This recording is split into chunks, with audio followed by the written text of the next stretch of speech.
nós iremos falar de transmissão de movimento. Quando a gente estuda o movimento circular, esse é um tema muito importante, bastante comum de ser cobrado. Então, qual que é a ideia da transmissão de movimento?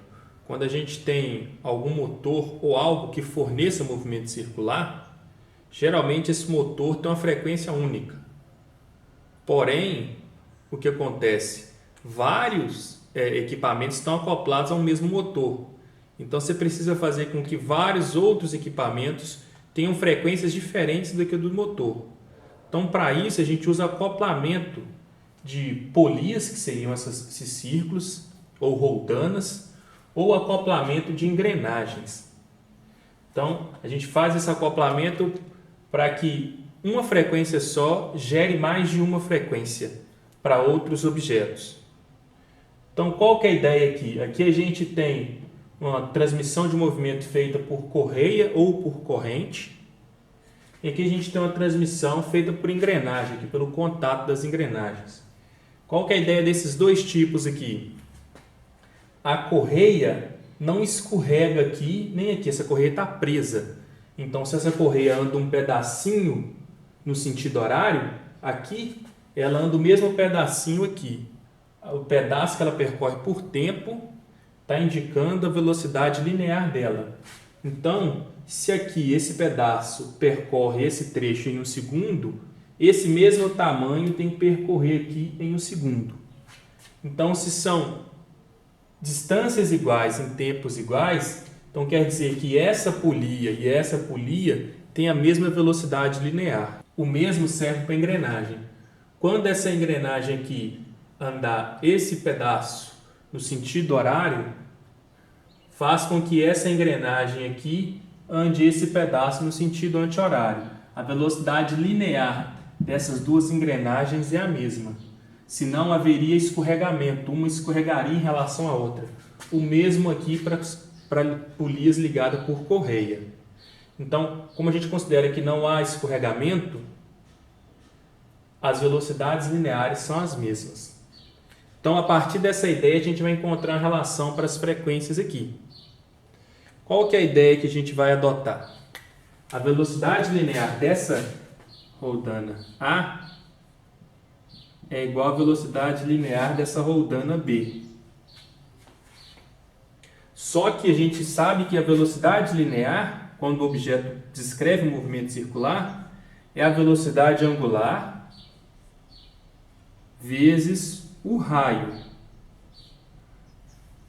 Para o objeto A, então, a velocidade angular de A vezes o raio de A.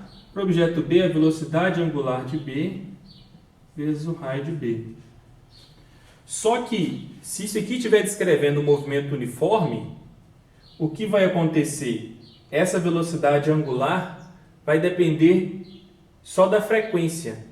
A gente pode reescrever essa velocidade angular como sendo 2 vezes π vezes a frequência com que o A está girando, vezes o raio.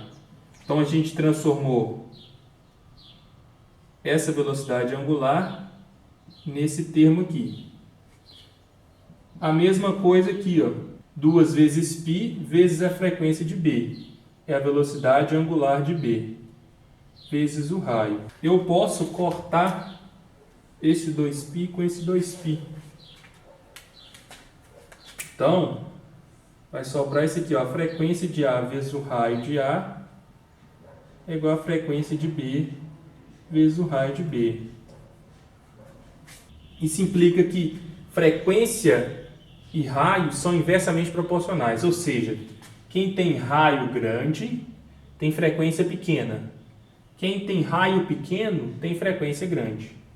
A mesma ideia se aplica aqui.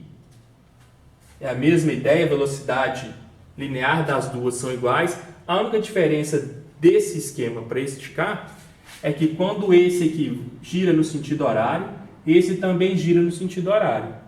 Agora aqui não. Aqui quando esse aqui gira no sentido horário, faz esse girar no sentido anti-horário. Então esse aqui é acoplamento de polias ou roldana, ou transmissão de movimento por corrente ou pela engrenagem. Outro tipo de transmissão de movimento é quando a gente tem duas polias ou duas engrenagens que sejam acopladas por um eixo. A gente chama um acoplamento coaxial aqui. Então as duas estão acopladas pelo mesmo eixo. Um eixo atravessa o centro das duas polias. Qual que é o caso aqui? Aqui, quando o eixo gira, as duas polias giram juntas, elas estão presas. Então, se o eixo dá uma volta, essa polia dá uma volta e essa também dá uma volta. Então, a frequência das duas polias aqui são iguais. Ou seja, se essa dá uma volta em um segundo, essa dá uma volta em um segundo. Então, além das frequências serem iguais, outra coisa que é igual é a velocidade angular. Então, a gente pode escrever que a velocidade angular dessa aqui que eu vou chamar de A é igual à velocidade angular dessa que eu chamo de B. Como a velocidade angular é 2 vezes π vezes a frequência, eu cortando esses 2π aqui, eu tenho que a frequência de A é igual à frequência de B. Então, nesse caso de transmissão coaxial, as frequências são iguais. O que vai diferenciar aqui é a velocidade linear. E a velocidade linear depende do ponto que você está observando. Vamos para um exemplo aqui. Então, a gente tem duas polias acopladas por correia aqui. E nesse exemplo, então, o raio da polia A é 5 centímetros. O raio da polia B é 30 centímetros. E um outro detalhe que é citado no exemplo é que essa frequência com que a polia B gira aqui é 10 rotações por minuto. Rotações por minuto é outra unidade de frequência. Então a gente quer saber qual que é a frequência da polia A. Para a gente calcular a frequência da polia A, a gente vai usar aquela expressão. A gente pode deduzir isso. Então, a velocidade de A tem que ser igual à velocidade de B. Essa é a ideia. Então, presos por correia, a velocidade tem que ser igual. Então, a velocidade depende da velocidade angular e do raio.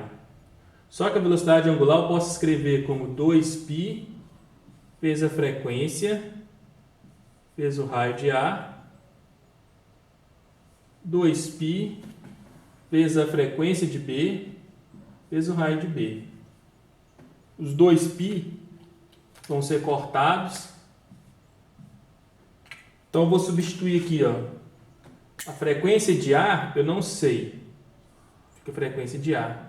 O raio de A é 5. Frequência de B é 10. O raio do B é 30. Então, 5 vezes a frequência de A é igual a 300.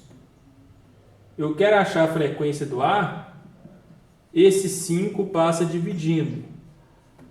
300 dividido por 5, 60 rotações por minuto. Então, é uma das maneiras de a gente resolver esses exemplos.